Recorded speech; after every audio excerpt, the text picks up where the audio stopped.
va vous présenter la liste de mes envies de Grégoire Delacour.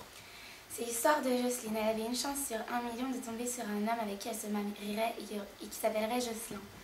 Elle a eu 2 enfants, une fille qui s'appelle Nadège et un fils qui s'appelle Romain. Malheureusement, ils devaient en avoir 3, mais il y en a un qui est mort.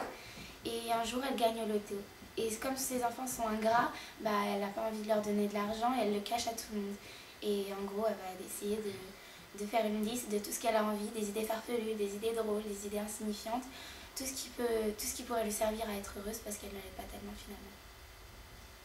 finalement. J'ai bien aimé ce livre car en fait on se pose toujours cette question, on se pose toujours la question qu'est-ce qu'on ferait si on gagnerait 18 547 301,28 €.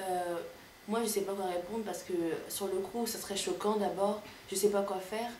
Je ne saurais pas quoi faire et je ne saurais pas quelle réaction mon entourage aura. Et au fond, en fait, on se dit tous que ce serait pas vrai. L'argent ne fait pas le bonheur en lisant ce livre.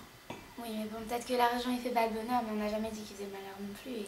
Enfin, je veux dire, souvent on se dit, ceux qui sont hyper solidaires, ils vont dire ouais, moi j'ai tout cet argent-là, je vais le donner à des associations. Finalement, on sait très bien que s'ils en ont, bon, ils ne vont pas te donner non plus. Moi, je pense que ce livre, du coup, il fait réfléchir à. Parce qu'en fait, finalement, c'est pas tellement la liste des envies qui est le centre d'intérêt du livre. Surtout sa vie, en fait, et qu'est-ce qu'elle serait si elle se servait de cet argent. Puis c'est aussi une histoire de trahison, d'amitié. Enfin, ça nous fait comprendre qu'elle ne se sert pas de son argent et ça l'empêche pas quand même d'être heureuse.